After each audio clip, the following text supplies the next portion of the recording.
हंडोला गांव, ऊना जिला, हिमाचल प्रदेश, भारत के हिमाचल प्रदेश के ऊना जिले में स्थित हंडोला गांव के पास बनाया गया BBMB Bhakra Beas management board के द्वारा बनाया गया ये पुल, जिसको कि हम हैंगिंग ब्रिज कहते हैं। और वार्निंग यहाँ पे साफ साफ लिखी हुई है कि यह पुल असुरक्षित है और इसका प्रयोग पूर्णतः वर्जित है। BBMB किसी भी दुर्घटना के लिए जिम्मेदार नहीं है। तो BBMB ने अपना वार्निंग देके स्पष्ट कर दिया है कि अगर कोई दुर्घटना होती है तो वो जिम्मेदार नहीं है। जो यहाँ पे इस पुल पे आ रहे हैं, जा रहे हैं, वो अपने ऊपर वो जिम्मेदारी लें कि अगर कोई दुर्घटना होती है तो जो भी उनका नुकसान होता है। खैर, वो एक अलग बात है, लेकिन इस वार्निंग मैसेज के बाद भी हम देख पा रहे हैं कि आसपास के लोग अधिक संख्या में इसे टूरिस्ट प्लेस मानते हुए, घूमने घामने की जगह मानते हुए यहाँ पे लगातार आ रहे हैं।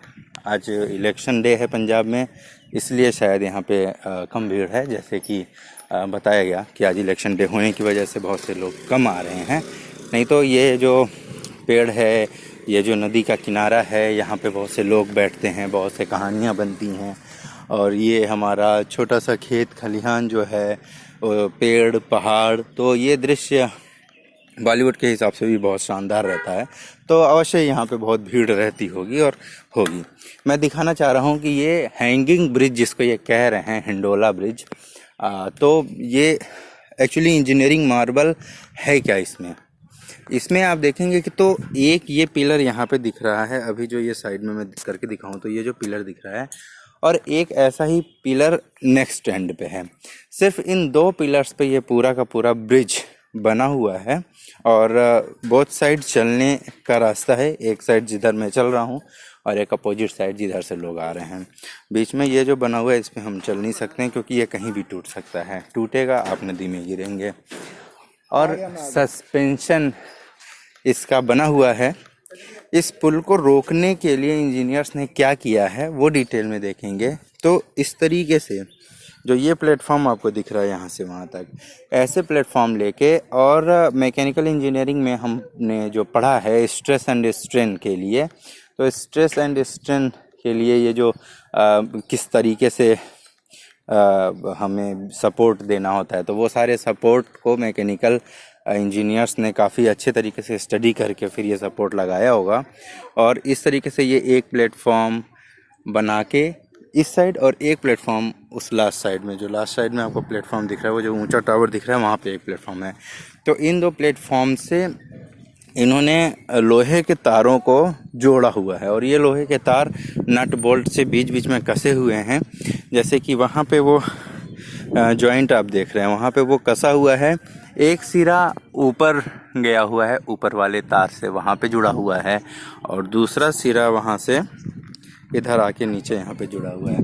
तो इस तरीके से ये इन्होंने अलग अलग जगहों पे अपने कैलकुलेशंस के हिसाब से जॉइंट्स दिए हुए हैं, जॉइंट्स को जोड़े हुए हैं। और इन सिर्फ जॉइंट्स की मदद से जो मैकेनिकल इंजीनियरिंग में कैलकुलेशंस होते हैं कि स्ट्रेस एंड स्ट्रेन कितना हमें रखना है, उस स्ट्रेस एंड स्ट्रेन पे ये पुल, इस पुल की लंबाई कितनी होनी चाहिए, चौड़ाई कितनी होनी चाहिए, मटेरियल कितना होना चाहिए इस पे, जो ये लोहे के मटेरियल हैं, इस पुल का अपना जो वजन है, और इस पे जो मैक्सिमम टूरिस्ट नहीं, मतलब मैक्सिमम जो लोगों की संख्या है कि कितने मैक्सिमम लोग इस पे आ जा सकते हैं, तो वो सबका निर्धारण उस तरीके से करते हुए इस यहाँ जो जॉइंट्स पे इन्होंने जॉइंट्स पे कसे हुए हैं, नट बोल्ट लगाए हुए हैं। और जो तार, ये लोहे के जो मोटे मोटे तार हैं, तो उन तारों की मोटाई कितनी होनी चाहिए, वो कितना स्ट्रेस ले सकते हैं एक बार में, कितना नहीं ले सकते हैं, तो इन सबको कैलकुलेट करके और इस पुल को बनाया गया है। Obviously it's an engineering Marvel. So why I am showing कि इस तरीके से जो जॉइंट्स पे नट बोल्ट के मदद से जॉइंट को भी जोड़ा है और वायर्स को भी जोड़ा है। तो इस तरीके से की इंजीनियरिंग बहुत कम देखने को मिलती है प्रैक्टिकल, बिकॉज आजकल जो इंजीनियरिंग चल रही है उसमें थ्योरेटिकल स्टडीज़ तो बहुत हैं, कॉन्सेप्ट्स बहुत सारे पढ़ाए जाते हैं, बट कहीं पे प्रैक्टिकली इस तरीके से पुल को अगर हमें बनाना है तो उस तरीके से पुल में रियली किस तरीके की इंजीनियरिंग को यूज़ करना चाहिए, जो मैथमेटिकल कैलकुलेशंस हमने अपनी इंजीनियरिंग में की है उसे अप्लाई करना है। एंड बिकॉज हमें प्रिकॉशंस पूरे लेने हैं। क्यों लेने हैं? क्योंकि यहाँ पे अगर कुछ भी कम या ज़्यादा होता है तो that will be our life risk for everyone.